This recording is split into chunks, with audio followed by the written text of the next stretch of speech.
Quorum, so moved it to start our finance subcommittee meeting. And I guess I'll turn it over to you, Phil, to start the agenda. Right. So monthly update. I did promise everyone last month that we will have some kind of analysis in terms of how we're trending for salaries.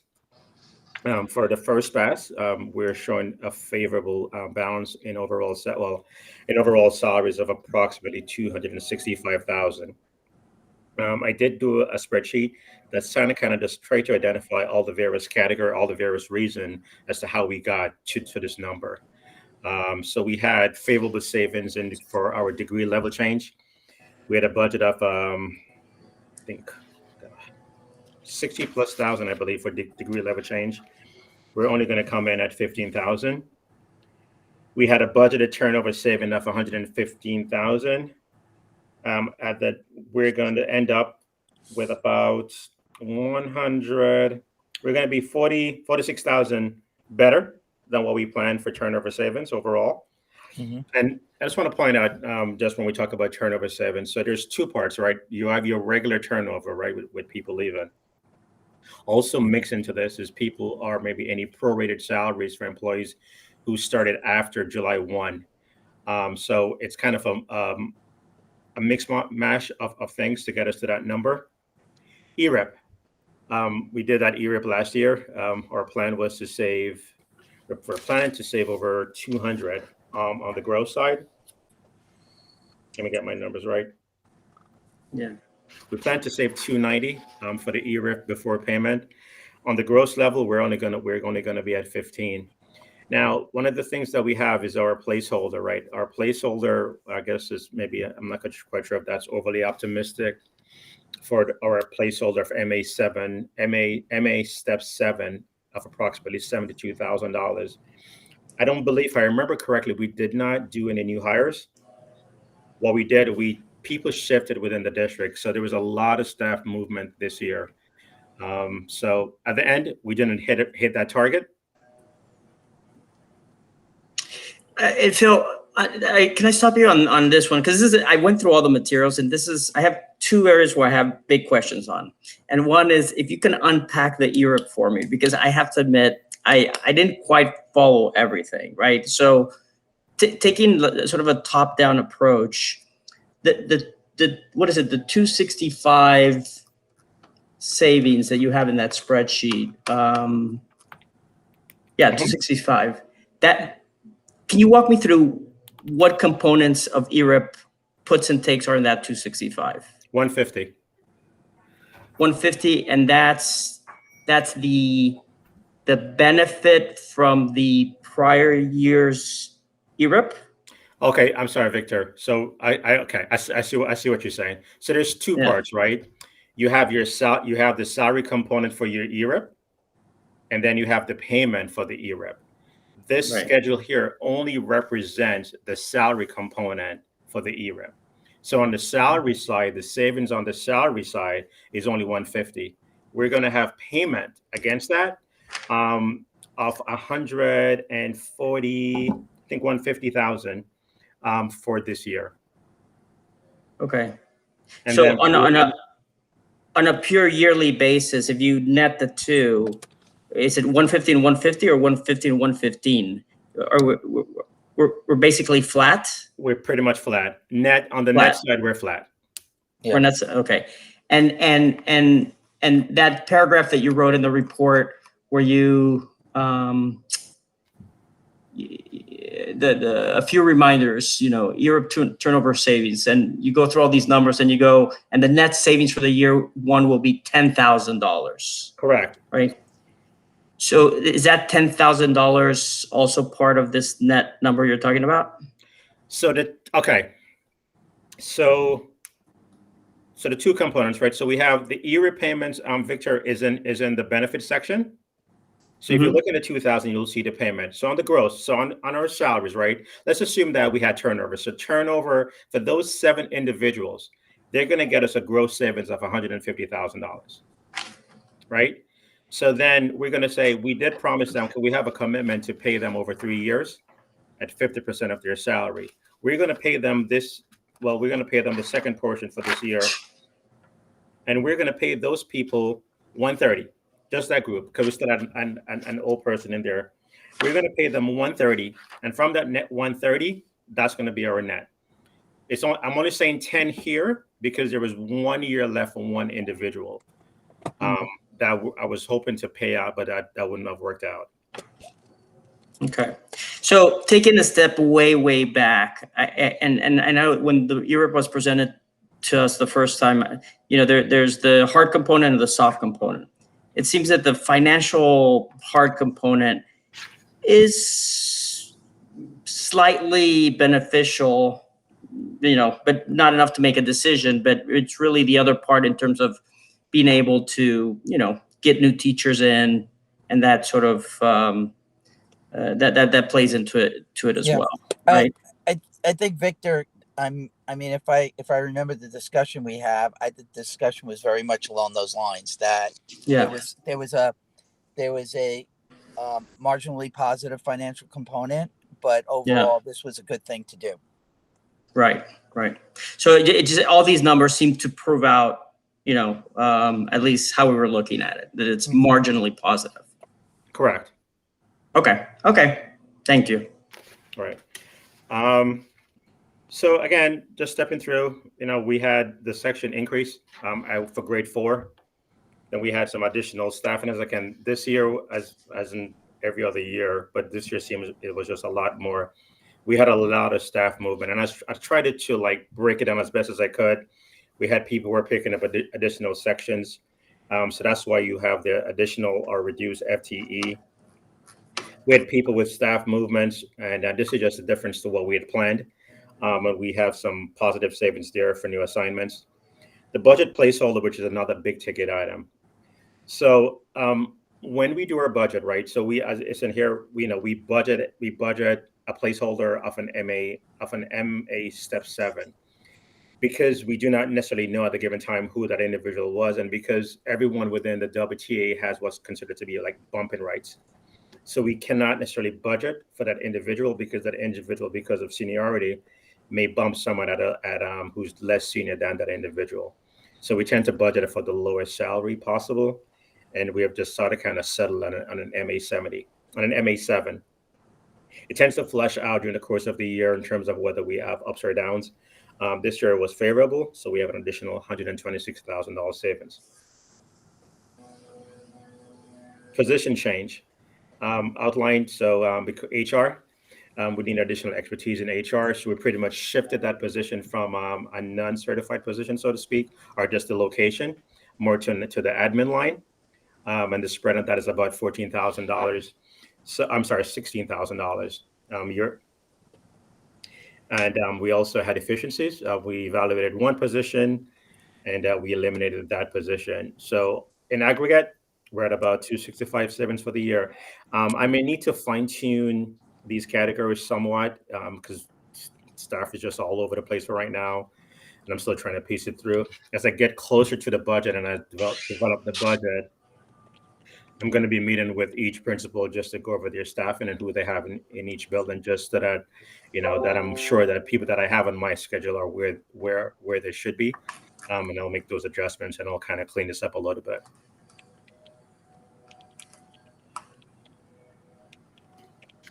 So the only other component that's here in terms of a variance or anything just to flag at this moment is just the ERIP, but that's all a part of the net.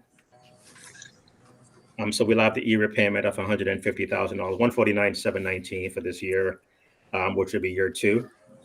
So we'd have one more year to carry for the ERIP for FY23. So from a financial perspective, those are really the only things that we're really concerned about. At this point, we continue to monitor a few things. Again, just going back to the leasing discussion. So I think at this point, we're just going to, because the board did not approve that non-lapsing account, we're just going to move forward with a plan that we had in place, unless the members disagree with the leasing option, and then we'll just continue with the leasing option for the next 4 years. Is there any way to just, I guess the question is, if we have a number of things that we want to go to the Board of Finance with at some point that are somewhat more significant. Can we always add this one as an additional item? I mean, Yeah, I thought about that when I was because I've been thinking about this since last night in terms of what the timing should be, or if this should be a part of a request. The problem with this, Tony, and I'm not quite sure if it'll make a difference or not, is just the timing. yeah, Because we had to purchase these equipment just for the start of the new year, and because of all the disruption to the supply chain, right. we sort of kind of went ahead with it. So I don't necessarily want to delay to do it. I mean, we can agree if the board, we can have an open discussion with the board to not lease this year, to delay the leasing for another year, and maybe wait to see if we find any efficiencies within the budget. And if not, at the end of the year, then we can go to the Board of Finance seeking that special appropriation.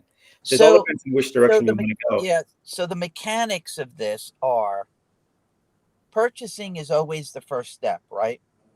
Yes.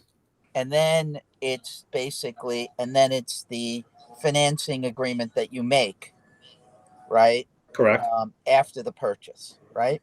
Correct. So right now, from a books and records point of view, the first entry is an outright purchase or not? The first entry is an outright purchase. Right.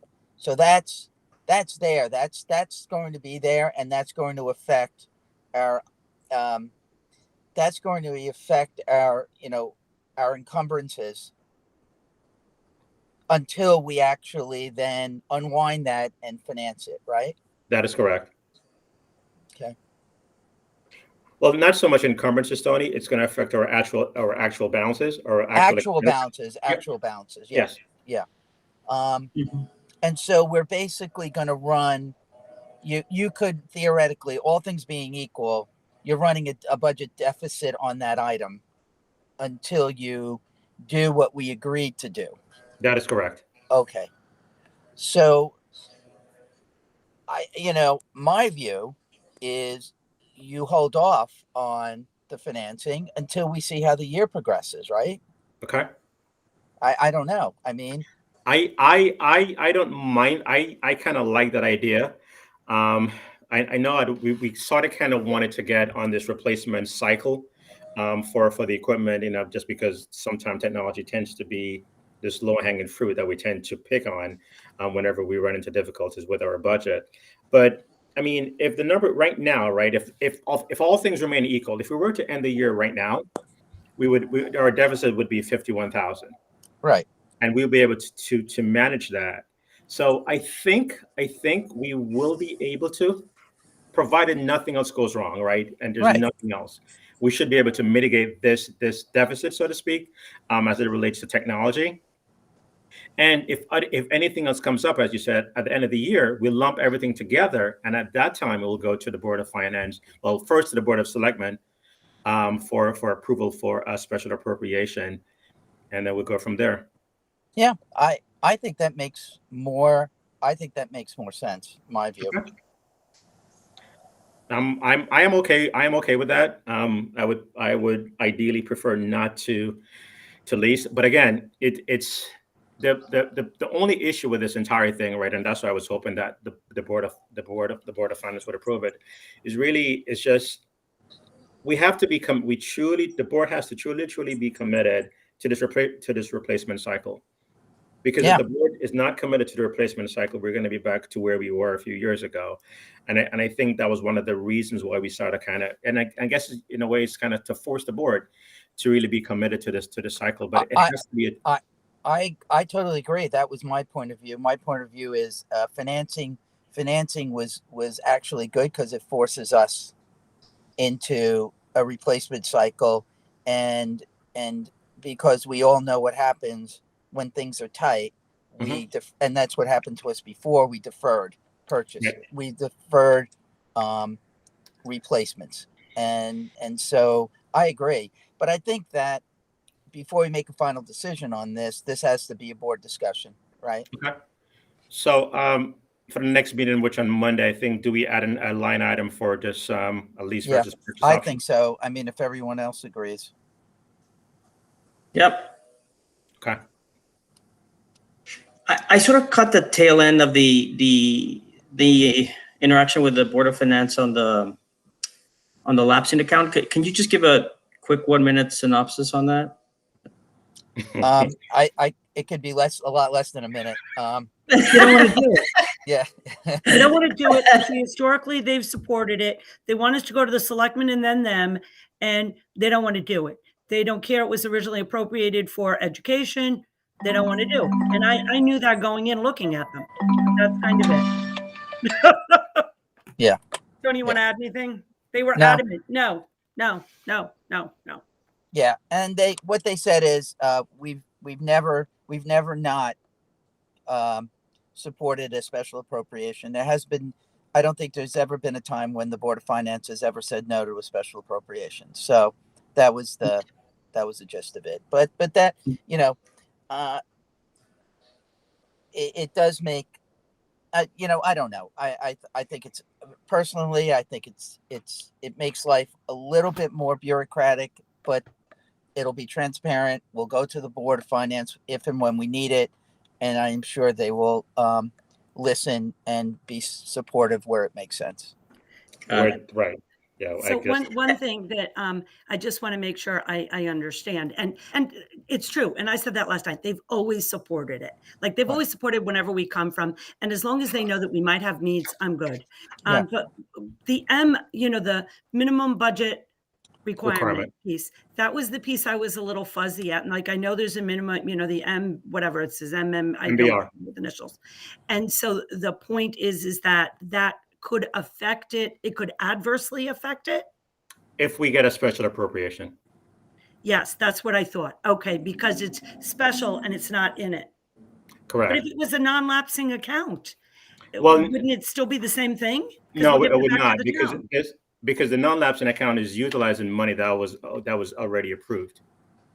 So this was money that was already a part of your budget that was already approved. So you have a surplus, and you take in your surplus and put in your surplus into this account, this savings account, so to speak. Yeah, no, I know that, but I thought that non-lapsing account, to their point, was town controlled. It is town controlled. So then why does it affect the minimum budget thing? That's what I didn't get. No. The non-lapsing account does not affect your MBR.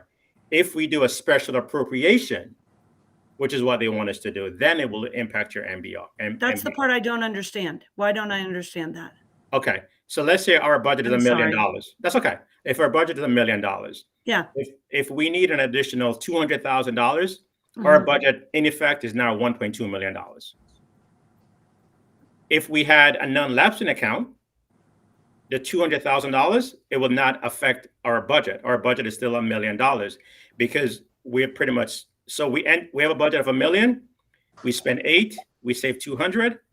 If we need 200, we borrow from that 200. Does not affect your MBR. So if it affects our MBR, so now it's 1.2 million in your example, then that adversely affects, like, then that means that we have a minimum that's the MBR is based on that amount then. That is correct.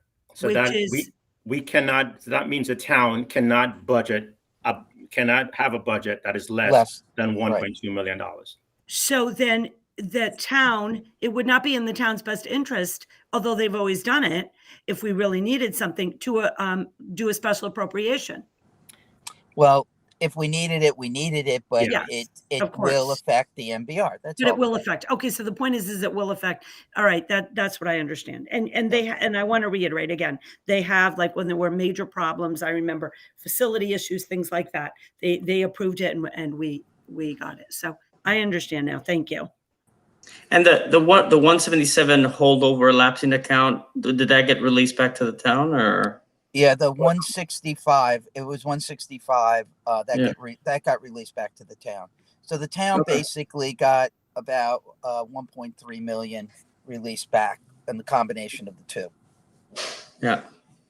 And I Okay. guess to their point, not to belabor it, like, I don't remember who it was that said it. Maybe it was Mr. Aziz, or maybe you heard it, Victor. Wasn't the one of the things they were thinking of was, oftentimes there's special appropriation because of, with the school, but there could be some catastrophic thing that could happen in the town, and then they would have access to all of that money and not the money minus the $1 million, correct? Yeah, but they probably could have access to all of it if they really wanted to. Right. So, Okay. All right. Yeah. I guess I'm splitting hairs, but yeah. okay, I understand. Thank you. So right now, as of the first quarter, we're holding steady. Let's just say we're holding steady, and we're continuing to monitor all the various developments that we have district-wide with our various concerns. But as of September, we're holding steady, and I'll give it a few more weeks to see how things go before I can say that I'm cautiously optimistic. But for right now, we're just holding steady. So that, in a nutshell, is that's the financials in terms of our claims, dental claims.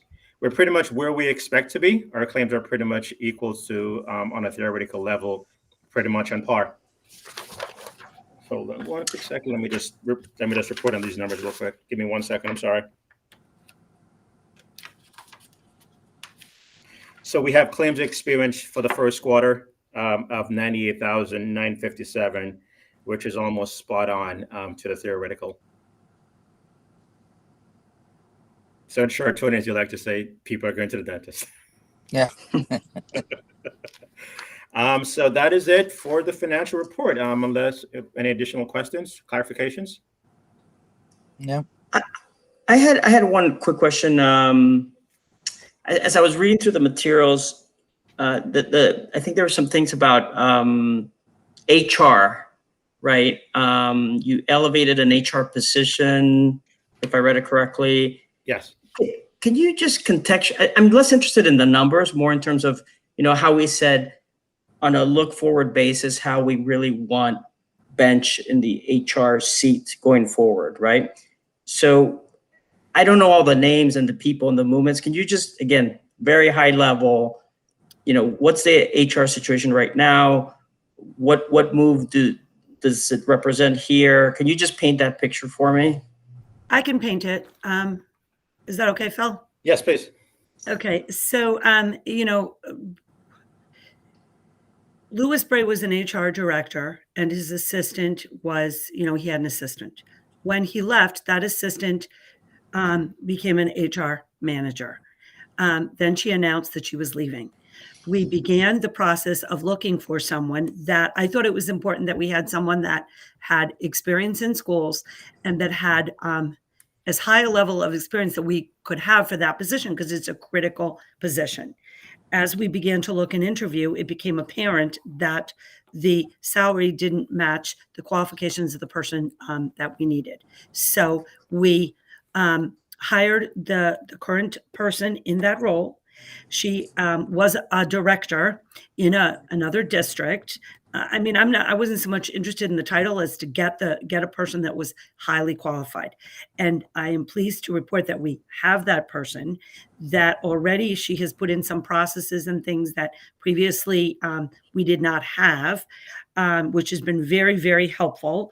And moving forward, we have to look at, well, I'm getting ahead of myself, but, moving forward, we have to look at, she doesn't have any support. So as far as, an assistant, but we've been making do with my assistant and, kind of parceling out. We got to look at what are the tasks and if there's going to be a need for support with her. And if so, how do you even mitigate that in the upcoming budget? So there's still a lot to consider.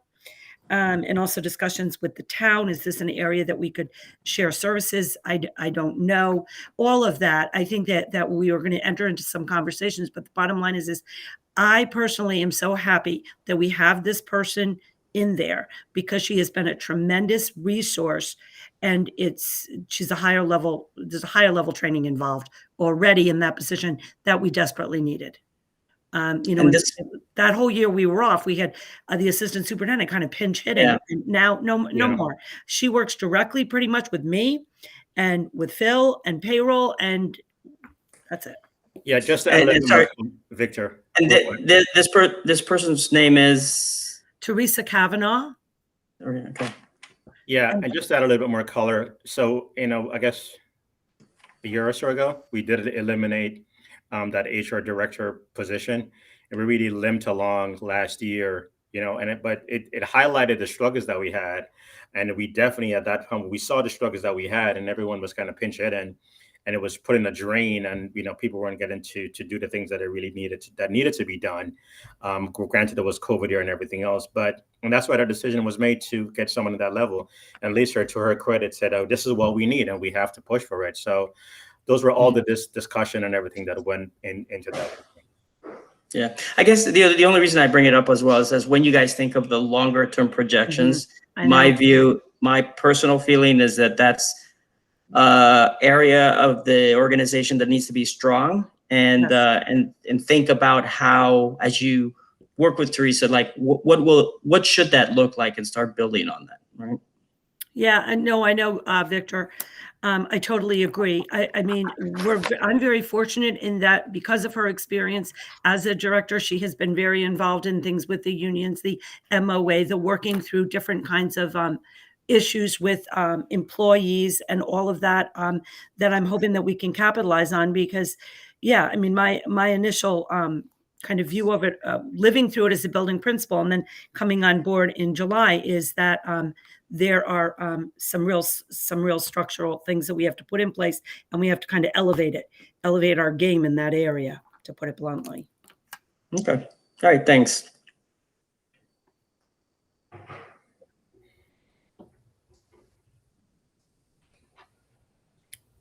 So if there's no other questions on the financials, I guess we can move to the next item, Victor. Yes. Lisa, you want to take this one? Budget calendar. I'm not quite sure how this one is going to play out. The budget calendar and the assumptions. So I'm not quite sure. So this is our first pass, right? So we typically have there's a quick first pass at FinCom on the assumption on budget calendar, and then we move it forward to the full board, I guess, for their approval. So you guys had the material. I'm not quite sure if there's any questions or if there's anything else that Lisa, that you want to highlight on any of these two. You're muted.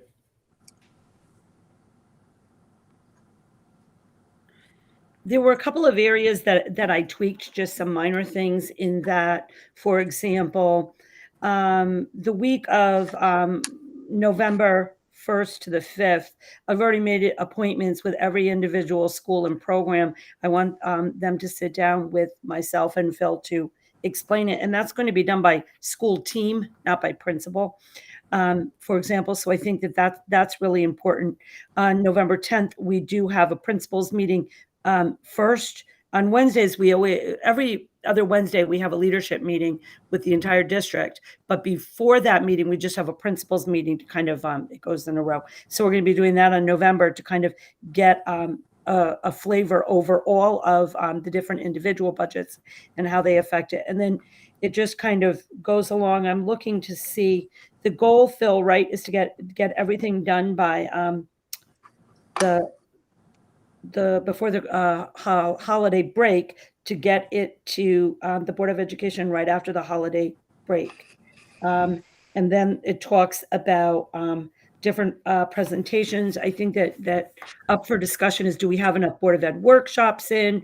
I spoke briefly to the PTO presidents, because I knew that last year there was a evening meeting for the PTO, for all the PTOs to join. And I spoke yesterday to the presidents, and I said, we could certainly do that if you think that's necessary. It seems to me that when you do the evening meetings at the Board of Ed workshops, we can publicize and have people attend them. And if you would rather have myself and the principals present at each PTO meeting that month, I'm more than happy to do that, because sometimes people just want to hear a little bit more in depth of their particular building. So they were going to get back to me on that next week to see what they thought. And then all the dates in red, it's my understanding, are up to the town to be revised. So I don't know Maybe There's any questions on the calendar. maybe it's a good idea to step through the Board of Ed pieces of this just to understand the cadence. So let's, Okay. maybe if we go to the document and kind of say and walk through this. So the So the budget book, I guess the first part would the distribution of the budget book on January. The budget book on the 4th, the formal presentation on the 6th, which is a Thursday. And then I like the next day we get together for that first workshop to start digging in to the budget, right? Now, so usually there's additional questions and some questions that are more complex that need to be put in writing so that the administration, the staff could actually work on them. And that's sort of, we're asking everyone over the weekend then and by the end of day on Monday to submit their questions, right? If that works, or we could go to Tuesday. No, that's Okay. fine. But I'm just trying to say, and Sure, then yeah. Thursday we're getting together again. Now, Yes. is that enough time to basically get the questions? Some of these things, it's hopefully we can knock off some of the real, the basic questions on the 7th. But we'll have enough time between the 10th and the 13th to have answers to those questions, to at least start to have answers to those questions, right? Well, that was my question, quite frankly, because and when I looked at the draft from last year, I said, okay, so, if people get us the questions by the 10th, I mean, I would encourage people, because they get them to us by the end of the day, the 10th. And then if you go down a little bit further, then there's another meeting, so there's the meeting on Friday. There's the presentation on Thursday. There's the workshop on Friday. Monday, people give us questions. Then Thursday, there's another workshop. Okay. And then there was something on the calendar last year that said that was around the 19th, deadline for written responses to the Board of Education questions distributed. And part Right. of me was questioning, like, shouldn't we try to my thought would be get as many answered as possible by the next workshop that Thursday, and that the final drop dead deadline would be that Wednesday. Does that make sense? Yeah, I mean, that's fine for me. It's really you. I mean, that's going to be answering the questions, right? So, Because I I would agree. say, I don't think we'll get all the questions answered to you in those 3 days No. from Monday to Thursday, but I think board questions submitted, okay. And then the goal there is to answer as many as possible. So basically, I think between the 13th and the 18th, we should have those questions answered. Yes, exactly. So the deadline for maybe we had all written responses. I mean, if we have some questions right away, and I'm hoping to kind of proactively anticipate questions to make sure that we have a lot of that data already put together on certain things. There's things that people ask. I just historically remember them asking to kind of avoid that. How are these questions? This is a technical question. How do we get these questions? You get them Piecemeal? Do they go to you? Submitted usually submitted by email by each of the board members. Okay, so they're submitted by each of the board members. Yeah. I don't know. I'm just going to ask this. Is there a way to do it, or does it complicate it if we did it like in a Google Drive or something like that? Whichever way is easiest for you, we'll work with it. Because I'm just thinking, if Sharon submits a question, she didn't know that you submitted the question before. I don't know. I'm just thinking that sometimes you look at questions and then you're spurred by other questions. There are duplicates. Definitely duplicates, and the duplicates are typically consolidated. So if we have a way that everyone can see everyone's questions as they come in, then if there's duplicates, then people won't add it, right? So Okay, Sure. and then in term of making sure that it's available to the public, so people know, like, these are the questions that were asked, these are the answers, that will all come out in the written documents that we have. Like, by doing that setup, is it okay? It's not considered a board meeting discussion, is it? That's what I'm thinking. Good point. You know, I don't know. I don't want to do anything that Yeah, maybe we should just have individual questions. good sent point. to- That's a good point. I don't know the answer to that question, but Yeah, I'm thinking maybe all the questions should be, Phil, I think there's something maybe for Phil to figure out the best way of doing this. yeah, I think we did have a lot of duplicate questions that were presented last year, and we did combine a lot of the responses once we kind of flush everything through. However, if we just have because this is not like a forum for discussion, right? The only thing it is it's a portal that the Board of Education is submitting to everyone else. I mean, Jessica may have a different view on it. yeah, I but think if she it's only would. Yeah, if you can figure out what's compliant and easy for you to, whichever way it makes life easier for you, we'll do it. Yeah, So I I'm- mean, I can check with Jessica, but I don't want to violate any rules here. So I'm thinking for right now, what we do is all questions are filtered through Phil. Sorry, Phil. And that then your assistant can start organizing them, and then we will divide up who needs to get them at our meetings and make sure that they're answered. If there's another way to do it, then we can do it that way. Okay. Yeah. Yeah, Okay. we'll have a quick discussion with I think the public meeting on the 20th makes a lot of sense. I think we need Yes. another meeting after that. That makes sense. And then we have 2 nights for, hopefully we approve the budget on the first night, but if not, Yes. we'll have another go at it. Yes. I don't know. I think thumbing through this, that's fine. I don't know if anyone else has any other thoughts. I have a thought. Can I back it up? Sorry. And we had talked a little bit about this, Tony. So on Monday, we will review the budget assumptions and the budget calendar. We will also be presenting the enrollment. Then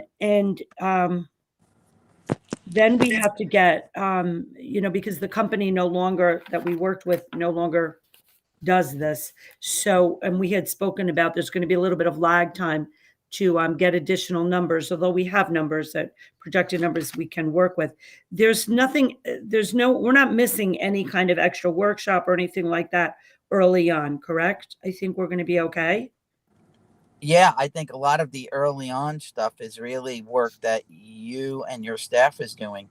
Okay, because I know there was another workshop, there was actually a workshop scheduled about draft budget assumptions and calendar. If we're putting it in the meeting, I don't see the need for that. As long as every board meeting we have, we keep continually doing our update. Like November is also an update for enrollment. Right. Okay. Yeah, I think that's fine. I think if we can Okay. cover it, in an agenda item in our meeting, that's Okay. fine. I think, yeah. Yeah, no, okay. I just wanted to make sure because that was a slight tweak. All right, thank you. The only other thought I have is I think that I looked through the calendar. I have no comment on it, but given the new board members, just this is less for you guys than for us or the board is to make it a point so that when questions come from the new board members, maybe they can do a first path to one of their peer board members to get the voiceover before creating a longer list of education questions for you all. So that's an interesting point. I'm wondering if we have the new board members, if maybe we Phil, not to give you more meetings, but we touch base with each one, or just so they understand like the book, how it's set up because sometimes a lot of it is that, figuring out it. That might be helpful to do in December so that when they get the book, they're not spending time trying to that's not a bad idea. Figure out how to read the book. Even a special, even have a special meeting on sort of Budget 101, what to expect. Yeah, we could do that. I mean, I know everyone sort of kind of has the book, so everyone has a feel of the book. So think about it. So I'm thinking about, The board meeting November 15th is not in here. So we have a board meeting on November 15th, and that would be the enrollment update. That it's probably worth mentioning just because it's an important meeting. And then, yeah, I think we need to figure out how we can help the new board members kind of get up to speed with doing this. So perhaps we look at something at the beginning of, between then and sometime mid-November to December. In December, we look for a time that we can do something, set something up with them. And I know you're really busy, Phil, at that time crunching numbers. However, I think that, even if we brought them together for a couple hours and I worked through them and you touched base on sort of how the financial things are set up. Does that make sense? Yeah, let me think about that a little bit more. But all right, we'll talk a little bit and we can add that in. Okay. All right. We have time. A little bit of time.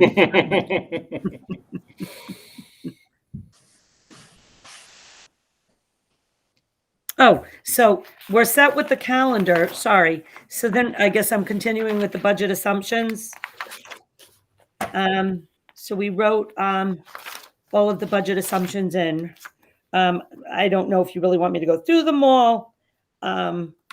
Every single one. I think the biggest message that I want the public and the board to understand is that when we look like at the first bullet, every request really has to align with the district's goals and any curriculum and instruction funding allocations, whether it be regular ed, special ed, having to deal with social, emotional, all of that. It has to lead to positive academic outcomes. We really have to be able to analyze our student performance, teaching and learning through multiple data points that include standardized test scores, data points that include attendance for maybe a particular program, like the new program we have at the high school, the alternate pathways, credits earned. There's so much data out there that I really think it behooves us to keep looking through that lens of what is the academic return on investment of this, where is the biggest impact when we spend the money? How is it impacting the academic outcomes? And I keep harping on that. And the other one is the one that says, where it talks about academic initiatives funded through federal COVID-19 relief funds. We have to be very conscious of the fact that that money is disappearing, and how can we build the professional capacity and the structures of the programs that we offer so that it is a cost neutral effect to future budgets. Yep. We have to figure that out. I mean, we are going to need a math coach at Hurlbut. We have to figure out how to make that cost neutral. And so that will be on us. But that was something that we should have had and we didn't. So those are just a couple of the highlights that I sort of kind of wanted to emphasize and the couple of and I think that's great, Lisa. And I think the couple of things that you hit on have to be very clear upfront in the budget. Number one is, how did the dollars match up with our priorities, which is exactly what you're saying. How do we actually did we make an attempt to create capacity before going to the shareholders for another $1, right? Was there an attempt to really create capacity, right? And third is very clear on where all the federal and state money is going and how that is working into the budget, and I think because that's really what the taxpayers ultimately are looking for. Are you spending the dollars in the right place? Have you looked internally before you come to us for another $1? And third is, all that money you got, where did it go? Where did it go? Like, no smoke and mirrors here. Let's No, I mean, my initial thought, and I didn't say, I'm thinking out loud. So sorry, Phil, I didn't mention this to you, is that there should be a section in the budget that specifically pages that address where did the COVID funds go? We spend them on this intervention program. We spend them on this, the resources, the professional development, the PPE. I do think that people need to have a solid understanding of that because, oftentimes they'll say, I'll hear it just in general from the community. Westport was able to do this with their COVID money. Why couldn't we? Well, Westport got $1.5 million. We only got 500, and I think that people need to understand that our biggest emphasis was on learning loss with these funds. And that being said, then how can we make it as cost neutral as possible when the funds disappear? And people don't even realize, when are the funds disappearing? So I think we need to be very specific in that. Yeah, I mean, in all of our updates, Lisa, we've made it extremely clear in all of our meetings as to what the funds are, how they've been used. I've actually stressed on that because it is important that everyone is aware of what the funds we have and how they're being used. And we've had multiple discussion in curriculum council and also in FinCom about the use of these monies and how they'll be used forward. We'll try to I think a lot of it has to do with the narrative and how we create that narrative in terms of what the funds are used and how does that, as Tony mentioned, how does that translate into everything else with the budget? So, I mean, we'll talk some more as we go along and we find everything else, but we'll continue. There's a there's a interesting visual that I envision because people always ask, have you built your budget from a zero base? And my response to that is, okay, let's start from zero. Let's say, okay, how much staff do we need to actually run our schools? Automatically that goes from 0 to 80% of the budget, right? Building, looking at the incremental pieces on how you get to 100% of the budget is a very eye-opener when you actually visually look at it, which is, what is the first chunk, what is the second chunk, how does in a visual way, how do you actually build 100% of the budget? And when you look at it that way, it becomes very clear on what this organization is all about, which is about its human resources and managing its human resources, right? Correct. I would probably add that on the top of that pyramid, it is the bridge to your 2-year pro forma of what are some of the non-baseline things that the school wants to think about long term. Yeah.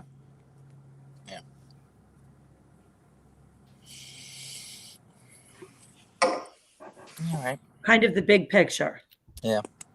Not just, there's a practical part of looking at salaries and things like that, but Right. What is the big picture? Like, for Picture. example, we clearly have to look at that middle school schedule and figuring out how to, we need to look at how to,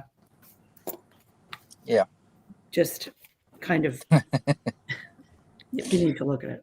Okay. Okay.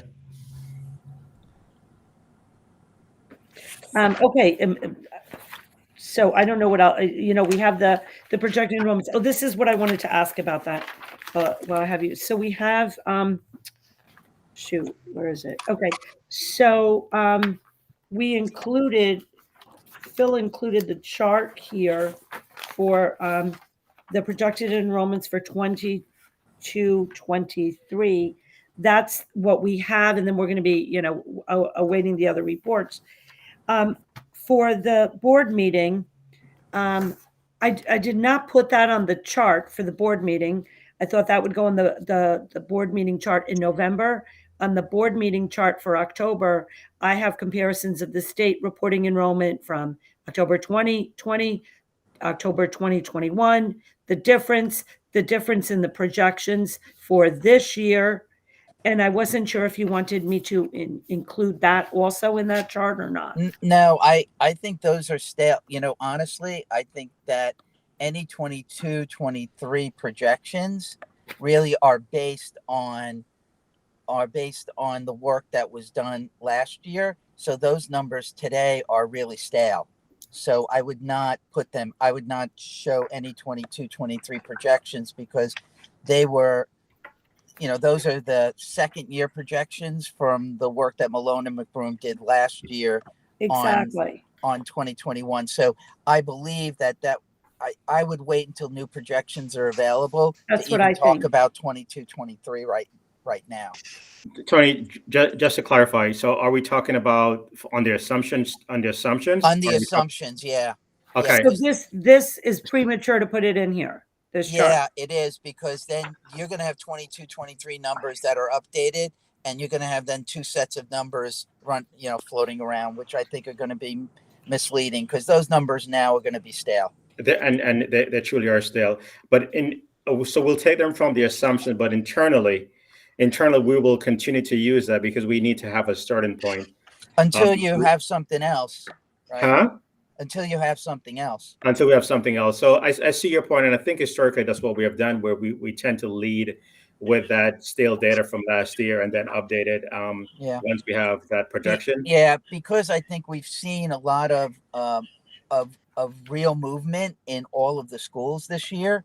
Okay. I'd be really reluctant to look at that, because the baseline that's going to be starting from is going to be very different this year because of all the movement we've seen in the schools. That is correct. Okay, we'll take it out. So just so you know, we spoke to we spoke to Malone and McBroom, and that's when the gentleman at Malone and McBroom told us that they were no longer going to be doing this work and to basically go elsewhere, which that's fine. So we are getting two sets, actually. NASDAQ, which we used to use back in the early 2000s. I did ask them to do something. Theirs is a wider brush, and then we are going to use the new company that was recommended. What's it called? I don't know. SLAM. Slim? SLAM. SLAM. Oh, SLAM. The gentleman that worked for M&M, I'll call them, is now working for SLAM. And we had a long conversation with him. I did, because I wanted to truly understand, the reports, what they can do and everything else. So long story short, we're going to have that company do it, as well as NASDAQ. NASDAQ is not really relatively that expensive. I just kind of want to see the comparison. This is really important. And it's been a challenging year. There's been things that have happened that are unpredictable. Some of the high school numbers, we would not have necessarily predicted people moving away out of state with their families in high school, but we did see that it happened. So more to follow. Mm-hmm. I just reflected. Oh, go ahead, Phil. No, go ahead. I just have a clarifying question, but I can talk to Lisa offline about it. Go ahead. Yeah. Just reflecting on this topic, I'll just surface something non-conventional for your consideration. In the last 2 years, I found all this time spent on projections and 2+ middle school a big waste of time. Okay. So I would almost suggest that no projections are considered. And now you're going to have a different vendor. Is it apples to apples? And say, look, we're going to do the budget on a flat school population. That's just what we're going to do. That's going to be our planning baseline. If the student population goes down, we're going to use that to create capacity, as we've already proven, giving $1.3 million back to the school last year, right? And if the school population goes up, then we'll try to cover it with internal capacity, or if there's a special appropriations that we want to give because the numbers go up, then we do so. But we would save hours focusing on much better things if this was not even part of any document in the board book. That for whatever it's worth, that would be my suggestion. Yeah, I think it's a great suggestion, but I think especially for the K-5 level, just because of the I guess the class sizes and stuff like that. I guess we just have to find a story. If we do that approach, right, where we go with a flat, I guess we just have to select whatever that baseline is and determine what that baseline is. But so the only thing, Victor, with the enrollment thing is just because there's so much in play right now, because we have that optimization committee who's looking on the facility and everything else. So that number is going to play such a vital role in that overall discussion. But I do see what you're saying, and it is an interesting concept. Well, Yeah, and I think Go ahead, that Tony. there's a lot you can do. I mean, honestly, I think there's a lot you can do with historical data as well that school districts don't really take advantage of either, right? well, and So I think you're right. I don't mean to interrupt you. I do think you're right. I mean, I can say as the principal that used to do the staffing at the high school, yeah, I saw the projections, but I looked at actually who are the kids in the seats and where are they going and how are we doing it? And I think when you do that, and you might see, let's say that there's a difference between, I don't know, if there's a difference over 4 grade levels of a certain number, there's so much more than that with the way that those kids go, where they are, how they go through whatever school it is. Then you look at the class size and you look at the range that, it is a lot of time spent in getting it. And I think that while it's a data point, I get what you're saying, Victor, because I myself have looked at it and have been like, okay, who is actually here in the seat? And if you move them up and where are we going? And what is the range and the wiggle room to look at it to make it as cost effective as we possibly can. So I think that we'll have to include it in the budget. And I think that when we meet with the principals and look at the numbers and all of that, it's an important point to consider is that what do we have right now and what would we need? Just those kids moving forward. Yeah.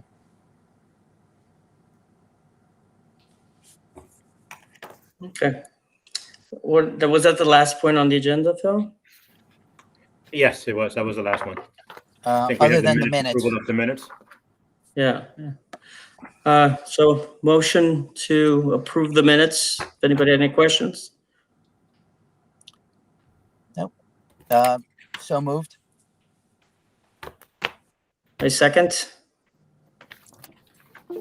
Sharon Yeah, can't. she raised her hand. She raised her hand. She's second. She can't come off of mute. A virtual seconds. That's good. I like All in that. favor.